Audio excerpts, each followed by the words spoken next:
Laissez-moi vous poser une question aujourd'hui. Avez-vous déjà terminé une longue journée épuisante en ayant l'impression de n'avoir rien accompli d'important? Vous étiez occupé, sans aucun doute. Réunions, emails, appels téléphoniques, courir ici et là. Mais quand vous vous êtes assis et que vous vous êtes demandé « Qu'ai-je vraiment accompli aujourd'hui ?» Il y a eu un silence. Pas de progrès réel, pas de résultats significatifs, juste du mouvement, juste du bruit. Écoutez attentivement. Être occupé n'est pas la même chose qu'être productif. L'activité n'est pas la même chose que l'accomplissement. Le mouvement ne signifie pas toujours progrès. Et voici le danger. Si vous confondez être occupé avec être productif pendant trop longtemps, vous pouvez gaspiller des mois, voire des années de votre vie à tourner en rond. Le travail acharné est important, mais le travail acharné sans direction est comme ramer dans la mauvaise direction.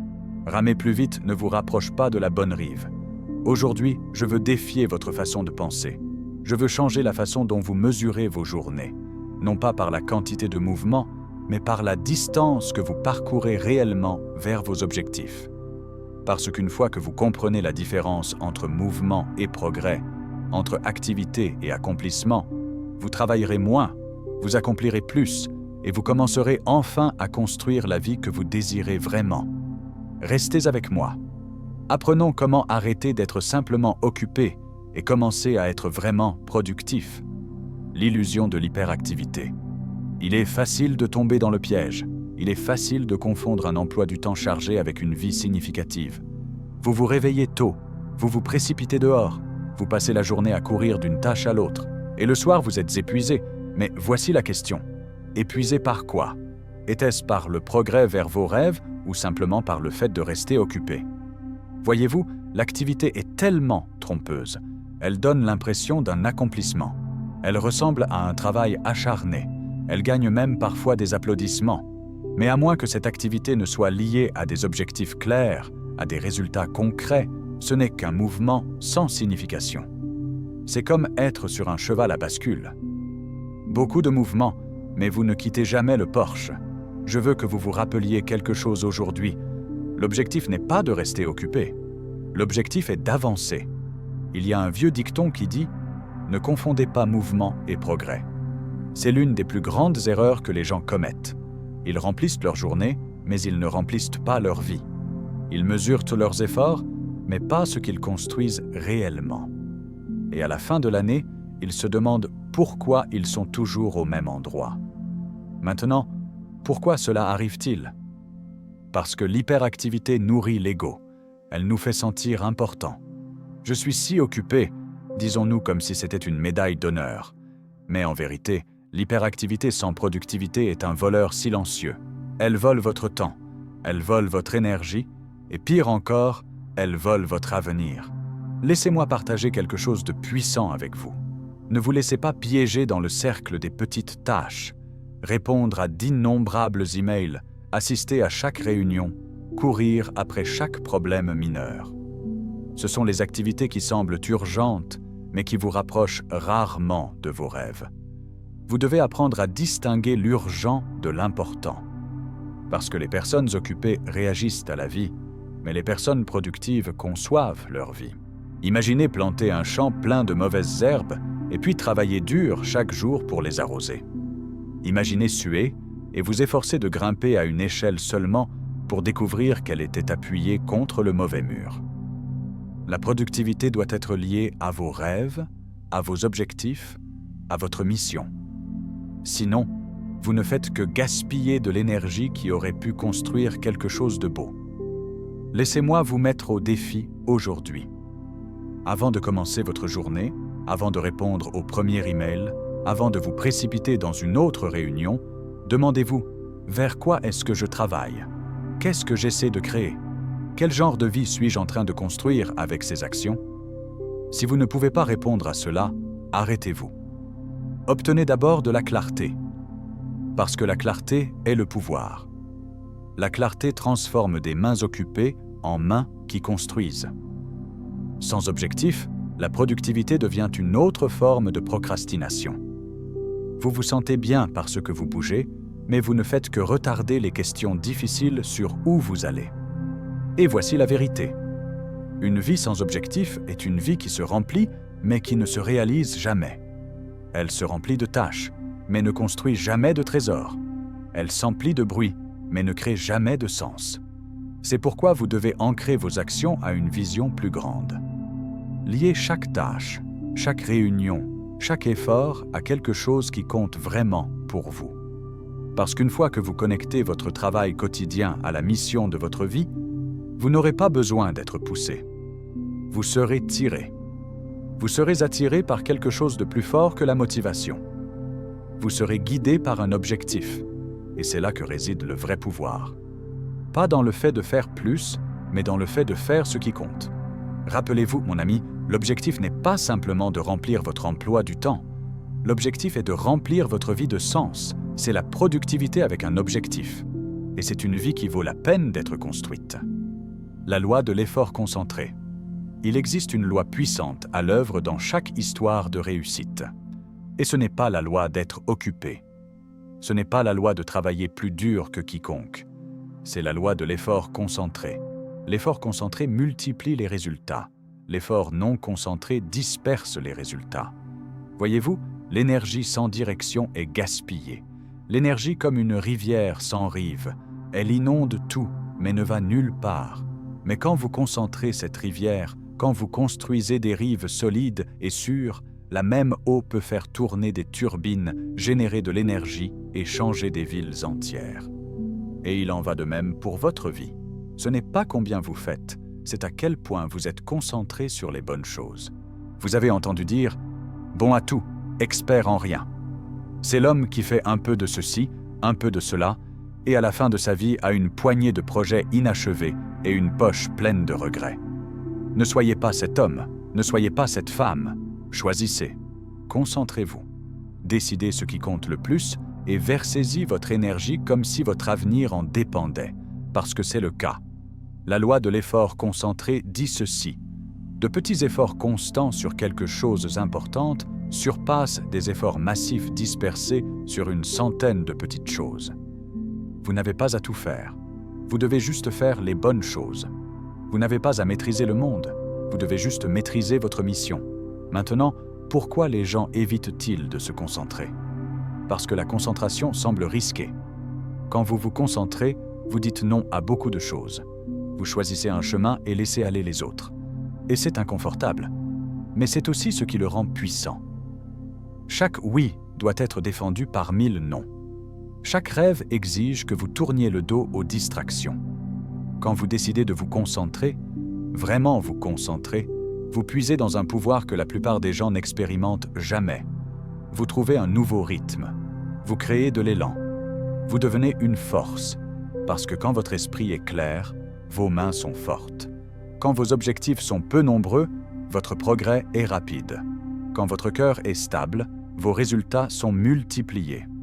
Laissez-moi vous donner un test simple aujourd'hui. Écrivez les 3 choses les plus importantes que vous devez accomplir ce mois-ci. Pas 30, pas 13, juste 3. Maintenant, demandez-vous, est-ce que je donne ma meilleure énergie à celle-ci? Ou suis-je distrait par 100 petites tâches qui ne font pas avancer les choses? Parce que, mon ami, vous pouvez soit être occupé à être occupé, soit être occupé à devenir quelque chose de grand, mais vous ne pouvez pas faire les deux. Alors aujourd'hui, choisissez la concentration. Choisissez la discipline. Choisissez quelques grands objectifs plutôt qu'une montagne de tâches sans importance. C'est la loi de l'effort concentré. Et si vous vivez selon elle, elle changera tout. Vous ferez moins, mais vous deviendrez plus. Vous direz non plus souvent, mais votre vie dira oui à de plus grandes choses. Parce que le succès ne consiste pas à faire plus de choses. Il s'agit de faire les bonnes choses avec tout ce que vous avez. Mesurez les résultats, pas le temps passé. L'une des plus grandes erreurs que vous puissiez commettre est de penser que mettre plus d'heures vous rapproche automatiquement du succès. Laissez-moi vous dire, ce ne sont pas les heures que vous investissez. C'est ce que vous mettez dans ces heures qui compte.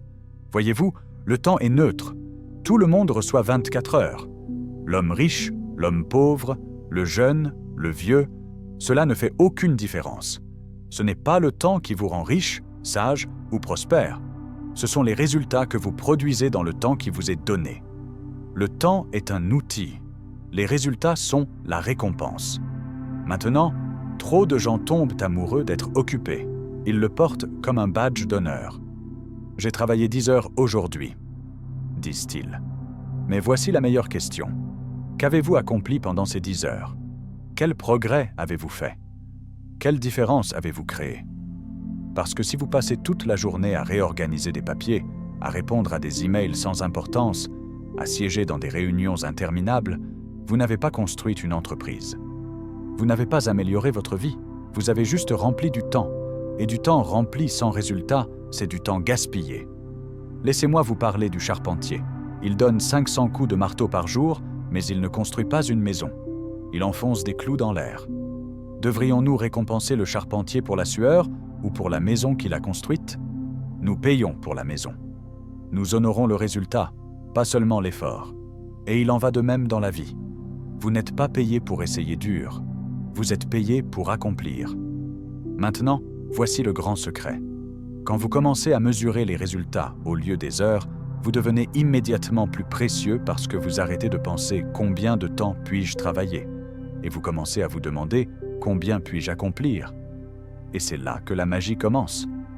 Vous devenez plus rapide, vous devenez plus intelligent, vous devenez plus précis avec votre énergie et votre attention. Vous commencez à fixer des objectifs qui comptent vraiment. Voici donc ce que je veux que vous fassiez à la fin de chaque journée. Ne vous demandez pas « à quel point suis-je fatigué ?» Demandez-vous « qu'ai-je terminé ?» Quelles étapes ai-je franchies? Quelles mesures ai-je prises qui m'ont fait avancer? Parce que fatigué n'égale pas productif. La sueur n'égale pas le succès. Le mouvement n'égale pas le sens. Seuls les résultats, réels, tangibles, mesurables. Dites la vérité. Vous pouvez rester assis à votre bureau pendant 8 heures et rester exactement où vous êtes. Ou vous pouvez passer 2 heures concentrés comme un laser sur les bonnes actions et changer votre vie pour toujours. Ce n'est pas l'horloge qui compte, c'est le tableau d'affichage. Le succès appartient à ceux qui mesurent le progrès, pas l'effort. Il appartient à ceux qui poursuivent les résultats, pas les rituels. Il appartient à ceux qui savent, le temps est la toile, mais les résultats sont le chef-d'œuvre. Alors ne passez pas simplement 1 heure de plus, ne cochez pas simplement une autre case, créez quelque chose, construisez quelque chose, faites avancer les choses. C'est ainsi que vous transformez votre temps en trésor. C'est ainsi que vous gagnez. Mouvement contre progrès. Vous savez, l'une des plus grandes tragédies de la vie est de passer des années en mouvement sans faire de réel progrès. Maintenant, il est facile de confondre les deux. Le mouvement donne l'impression d'être occupé. Le mouvement semble important. Le mouvement semble même impressionnant pour les personnes autour de vous. Mais le mouvement n'est pas le progrès. Le mouvement, c'est planifier l'entraînement. Le progrès, c'est faire l'entraînement. Le mouvement, c'est assister à des réunions sur votre rêve. Le progrès, c'est agir sur votre rêve. Le mouvement, c'est parler de changer votre vie. Le progrès, c'est prendre des décisions qui changent votre vie. Voyez-vous, le mouvement, c'est se préparer. Le progrès, c'est se mettre en route. Le mouvement aime la préparation. Le progrès exige l'exécution. Et voici la vérité. Vous pouvez passer toute votre vie à vous préparer à vivre et ne jamais vraiment vivre. Maintenant, pourquoi aimons-nous tant le mouvement? Parce qu'il semble sûr. Il nous donne l'illusion du mouvement sans le risque d'échec. Si je ne fais que planifier, si je ne fais que rechercher, si je ne fais que ressauter, je n'ai pas à faire face à la possibilité d'échouer. Mais voici ce que vous devez comprendre. Le mouvement ne paie pas. Le mouvement ne vous fait pas grandir. Le mouvement ne vous fait pas avancer. Seul le progrès le fait. Si vous voulez changer votre avenir, vous devez arrêter de confondre activité et accomplissement. Vous devez arrêter de demander combien j'ai fait aujourd'hui et commencer à demander quel progrès ai-je fait aujourd'hui. Chaque jour, vous devriez vous rapprocher un peu plus de votre objectif, pas simplement tourner autour, pas simplement y penser, mais avancer vers lui. La vie n'est pas seulement une question de mouvement, c'est une question de mouvement dans la bonne direction. Et la seule façon de trouver la bonne direction est de s'arrêter assez longtemps pour réfléchir. Maintenant, réfléchir ne signifie pas douter. Réfléchir ne signifie pas hésiter éternellement. Réfléchir signifie faire une pause, aiguiser la hache avant de la balancer. Vous savez, Abraham Lincoln a dit « Si j'avais 6 heures pour abattre un arbre, je passerais les 4 premières à aiguiser ma hache. » Pourquoi? Parce que l'action sans préparation est épuisante. Mais l'action avec préparation est puissante. Dans les affaires, dans la santé, dans les relations. Ce n'est pas la personne qui agit le plus vite qui gagne. C'est la personne qui pense clairement et agit avec détermination. Et voici ce que vous devez comprendre. La plupart des erreurs ne se produisent pas parce que les gens sont lents. La plupart des erreurs se produisent parce que les gens sont trop pressés. Se précipiter semble excitant. Se précipiter semble important. Mais se précipiter sans réfléchir mène à de mauvaises affaires, de mauvaises relations, de mauvais chemins. Et une mauvaise décision peut vous coûter des années. C'est pourquoi je dis, avant de sauter, regardez. Avant d'investir, enquêtez. Avant de vous engager, calculez. Avant de dire oui, réfléchissez à 2 fois. Parce que le temps que vous passez à réfléchir n'est pas perdu. Il est investi. C'est aiguiser la hache avant le premier coup. Maintenant, ne restez pas coincé dans la surréflexion. C'est un autre piège. Certaines personnes réfléchissent si longtemps qu'elles n'agissent jamais. Non, voici la règle. Réfléchissez juste assez longtemps pour prendre une décision sage, puis agissez avec audace. Réfléchissez, puis bougez. Planifiez, puis frappez. Préparez, puis produisez. C'est ainsi que vivent les personnes qui réussissent. Elles sont délibérées, pas désespérées. Elles sont réfléchies, pas frénétiques. Elles sont stables, pas dispersées. Et c'est pourquoi leurs résultats semblent sans effort. Parce que le vrai travail s'est produit avant le premier mouvement. Alors voici votre défi aujourd'hui. Avant de vous lancer dans le prochain projet, le prochain partenariat, la prochaine opportunité, faites une pause. Demandez-vous, est-ce aligné avec mes objectifs? Est-ce que cela me rapproche de la vie que je veux? Ai-je réfléchi aux risques, aux récompenses, aux réalités? Si la réponse est oui, alors agissez de tout votre cœur. Mais si la réponse est non, ayez la sagesse et le courage de vous éloigner. Parce que votre avenir mérite plus que des décisions précipitées. Il mérite la sagesse d'un esprit qui réfléchit avant d'agir. Souvenez-vous, le bâtisseur lent et régulier dépasse le sprinter imprudent. Le leader réfléchi surpasse le réacteur impulsif.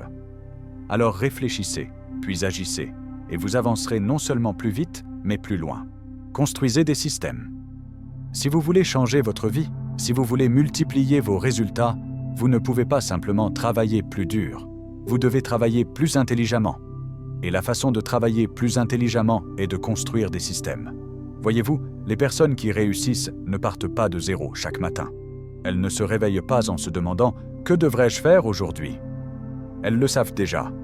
Elles ont des routines, elles ont des structures, elles ont des systèmes en place.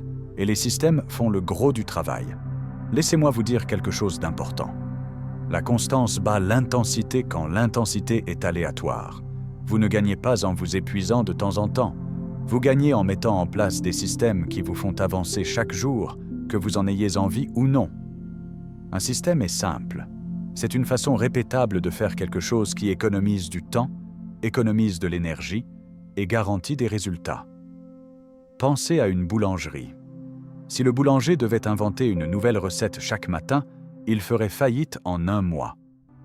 Au lieu de cela, il construit un système, une recette établie, une routine matinale, un ordre pour les livraisons. Et grâce à ce système, la boulangerie produit du pain frais chaque jour. Pas de devinette, pas de chaos, juste des résultats. Et vous? Si chaque jour vous vous réveillez, réinventez vos priorités, réinventez vos objectifs, réinventez votre stratégie. Vous gaspillez un temps et une énergie précieux. Au lieu de cela, vous avez besoin de systèmes. Un système pour votre matinée, un système pour votre journée de travail, un système pour votre santé, un système pour vos relations, un système pour vos finances. Les systèmes transforment les rêves en habitudes, et les habitudes se transforment en résultats. Parce que voici la vérité. La motivation vous fait démarrer, mais les systèmes vous font continuer. Quand vous construisez des systèmes, vous libérez votre esprit. Vous arrêtez de livrer les mêmes batailles chaque jour. Vous arrêtez de dépenser de l'énergie mentale sur de petites décisions. Vous économisez votre force pour les grandes choses, les choses qui construisent des empires. Maintenant, écoutez, construire un système demande des efforts au début. Cela demande de la réflexion. Cela demande de la planification. Cela demande de la discipline. Mais une fois qu'il est construit, il fonctionne. Et quand vous empilerez suffisamment de bons systèmes dans votre vie, le succès deviendra automatique. Le progrès deviendra inévitable. L'élan deviendra irrésistible. Voici donc votre défi. Identifiez un domaine de votre vie aujourd'hui qui a besoin d'un système. Peut-être est-ce votre routine matinale, peut-être est-ce la façon dont vous gérez vos emails, peut-être est-ce la façon dont vous planifiez votre semaine. Choisissez-en un. Créez un système simple et répétable. Tenez-vous-y chaque jour, car de petits systèmes exécutés quotidiennement créent des résultats extraordinaires avec le temps. Rappelez-vous, vous ne vous élevez pas au niveau de vos objectifs. Vous tombez au niveau de vos systèmes. Alors construisez des systèmes qui servent votre avenir. Construisez des systèmes qui vous font gagner du temps. Construisez des systèmes qui vous construisent. C'est ainsi que vous arrêtez de vivre en réaction et commencez à vivre selon un plan. Travaillez plus intelligemment. Maintenant, écoutez. Le travail acharné est important. Sans aucun doute, il y a de l'honneur dans la sueur, la discipline et le labeur, la fierté de donner le meilleur de vous-même chaque jour. Mais laissez-moi vous dire quelque chose d'encore plus important. Le travail acharné seul ne suffit pas. Vous pouvez travailler jusqu'à l'os. Vous pouvez vous agiter du matin au soir, mais si vous grimpez à la mauvaise échelle, vous arriverez simplement plus vite au mauvais endroit. Le succès ne va pas seulement à ceux qui travaillent dur, le succès va à ceux qui travaillent intelligemment. Voyez-vous, le travail acharné est le moteur, mais le travail intelligent est le volant. Sans lui, vous finissez occupé mais fauché, épuisé mais insatisfait, courant fort mais n'allant nulle part. C'est pourquoi les vrais gagnants dans la vie ne se demandent pas seulement combien d'efforts je peux donner. Ils se demandent combien de résultats puis-je créer à partir de mes efforts. Le travail intelligent signifie être stratégique. Cela signifie réfléchir avant de bouger. Cela signifie se demander où est le levier? Où est la vraie opportunité? Où mes actions produisent-elles les plus grands résultats? Parce que l'effort sans levier, c'est comme creuser un puits avec une cuillère à café. Cela vous prendra une vie et vous pourriez même ne pas atteindre l'eau. Mais l'effort combiné au levier, c'est creuser avec une machine. C'est atteindre l'objectif plus rapidement, mieux et avec moins de lutte inutile. Maintenant, travailler plus intelligemment ne signifie pas être paresseux. Cela ne signifie pas couper les coins ronds. Cela signifie multiplier votre effort en appliquant votre esprit avant d'appliquer vos mains. C'est trouver de meilleurs outils. C'est apprendre de meilleures compétences. C'est poser de meilleures questions. Ce n'est pas seulement comment puis-je travailler plus dur, c'est comment puis-je rendre cela plus facile, plus rapide, meilleur, plus efficace. Il s'agit de maximiser chaque goutte de votre effort pour que vous obteniez plus de vie de la même journée. Laissez-moi vous donner une simple vérité. Une seule heure de travail intelligent peut accomplir plus que 10 heures d'effort d'aveugle. Un plan ciblé peut vous épargner un mois de tâtonnement. Une meilleure compétence peut doubler vos résultats en moitié moins de temps. Une seule connexion, la bonne, peut ouvrir plus de portes qu'une année à frapper aux mauvaises portes. C'est le pouvoir de travailler plus intelligemment. Alors, voici votre défi. Reculez un moment de votre agitation. Regardez vos activités. Demandez-vous où je gaspille des efforts. Demandez-vous où une meilleure réflexion pourrait me faire gagner du temps. Demandez-vous où je peux créer plus en faisant moins, mais en le faisant mieux. Rappelez-vous, vous n'avez pas été mis sur cette terre simplement pour vous agiter plus fort. Vous avez été mis ici pour créer, pour construire, pour grandir sagement. Vous avez été conçu non seulement pour le travail, mais pour le leadership. Et le leadership commence lorsque vous arrêtez de mesurer votre journée par votre niveau de fatigue et commencez à la mesurer par votre efficacité. Alors aujourd'hui, travaillez dur, mais encore plus, travaillez intelligemment parce que ce ne sont pas seulement les forts qui gagnent. Ce sont les sages. Le progrès plutôt que l'activité, votre nouvelle norme. Nous voici donc à la croisée des chemins entre deux façons de vivre. Vous pouvez continuer à vivre par l'activité, à poursuivre l'hyperactivité, à remplir votre emploi du temps, à porter l'épuisement comme une médaille, à courir plus vite, mais à n'aller nulle part. Ou vous pouvez vous élever à une nouvelle norme, la norme du progrès. Voyez-vous, l'activité est bon marché. N'importe qui peut rester occupé. N'importe qui peut remplir les heures, mais le progrès, réel, mesurable, qui vous fait avancer, c'est rare. C'est précieux. C'est ce qui sépare la moyenne de l'exceptionnel. À partir d'aujourd'hui, prenez un nouvel engagement envers vous-même. Vous ne mesurerez plus votre vie par la quantité que vous faites. Vous mesurerez votre vie par la distance que vous parcourez. Plus de confusion entre mouvement et accomplissement. Plus de confusion entre bruit et impact. Plus de vantardise sur l'occupation tout en ne construisant rien qui dure. Au lieu de cela, vous réfléchirez avant d'agir. Vous travaillerez avec concentration, avec clarté, avec un objectif. Vous éliminerez le bruit. Vous construirez des systèmes. Vous prioriserez l'essentiel sur le trivial. Vous travaillerez plus intelligemment, pas seulement plus dur. Parce que vous savez maintenant que ce n'est pas l'homme qui travaille le plus dur qui gagne. C'est l'homme qui travaille le plus sagement. Ce n'est pas la femme qui reste la plus occupée qui réussit. C'est la femme qui avance avec un objectif, avec discipline, avec vision. À partir d'aujourd'hui, quand la journée se termine, vous ne vous demanderez pas « Ai-je été occupé ?» Vous vous demanderez « Ai-je fait des progrès ?» Vous jugerez vos journées par la croissance, par le mouvement, par l'accomplissement, parce que l'activité remplit le calendrier, mais le progrès construit la vie.